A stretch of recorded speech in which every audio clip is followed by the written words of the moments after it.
Hi అందరికీ, welcome back to my channel Tanvi vlogs.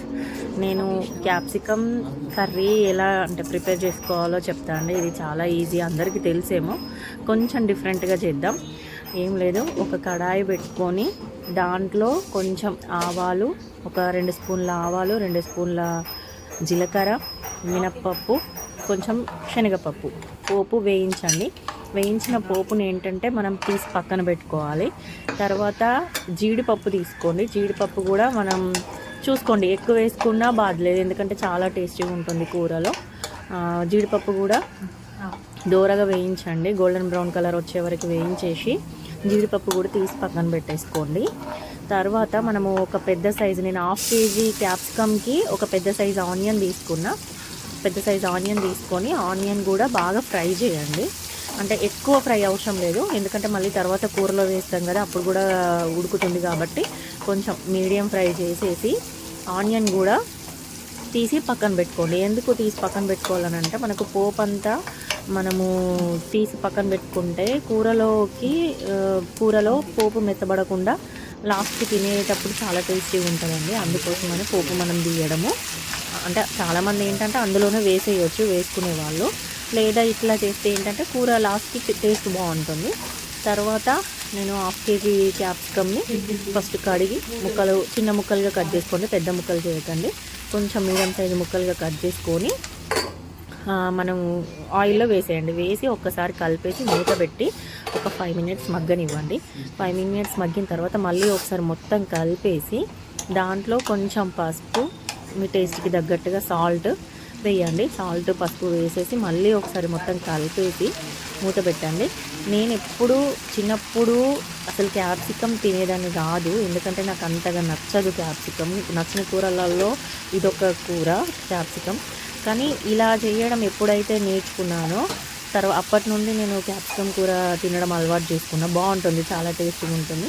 అంటే మనకు క్యాప్సికమ్ నచ్చకపోయినా జీడిపప్పు కోసమైనా తింటాం అన్నట్టు టేస్ట్ అలా. అందుకని చెప్పి నేను ఇలా చేయడం స్టార్ట్ చేసిన దగ్గర నుండి టేస్ట్ అయితే బాగుంటుంది కూర. మీరు కూడా ఒకసారి ట్రై చేయండి. ట్రై చేసి నాకు ఎలా వచ్చింది అన్నది ప్లీజ్ నాకు ఒకసారి, మీరు ఎవరైనా నా వంటలు ట్రై చేస్తే అవి ఎలా వచ్చినాయి అన్నది నాకు కామెంట్ బాక్స్లో మాత్రం కామెంట్ చేయండి ప్లీజ్. నాకు కూడా అర్థమైంది ఎవరెవరు నా వంట చేశారు అన్నది ప్లీజ్. తర్వాత మళ్ళీ ఒకసారి మూత తీసేసి పసుపును మన సాల్ట్ వేసిన తర్వాత మళ్ళీ ఒకసారి మూత తీసి కూర మగ్గిందా లేదా చూసుకోండి. మనకు క్యాప్సికమ్ ఎక్కువ మగ్గాల్సిన పని లేదు, ఎందుకంటే అది హాఫ్ బాయిల్డ్ అయినా కానీ బాగానే ఉంటుంది. తర్వాత అప్పుడు మనం ఏం చేయాలంటే, ఫస్ట్ మనం పోపు తీసి పెట్టుకున్నాం కదా, ఆనియన్ వేసేసి తర్వాత జీడిపప్పు, తర్వాత పోపు గింజలు అన్నీ వేసి మొత్తం ఒకసారి కలపండి. నేను అక్కడ వీడియోలో చూపిస్తున్నా, ఒకసారి ఇట్లా నొక్కి చూసా కదా, అంత బాయిల్డ్ అయితే సరిపోతుంది క్యాప్సికమ్. ఎక్కువ బాయిల్డ్ అవ్వాల్సిన అవసరం లేదు, ఎందుకంటే అది మామూలుగా మనము క్యాప్సికమ్ సలాడ్స్లో అలా అయితే మనం పచ్చి క్యాప్సికమ్ కూడా తినొచ్చు, ఎందుకంటే డైట్ చేసే వాళ్ళకి క్యాప్సికమ్ చాలా బాగుంటుంది. క్యాప్సికమ్ సలాడ్లల్లో మనం అప్పుడు కుక్ చేయడం ఉండదు, డైరెక్ట్ సలాడ్లోకి పచ్చివే తినొచ్చు క్యాప్సికమ్. అంత బాగుంటుంది, తినే వాళ్ళకి బాగానే ఉంటుంది అది.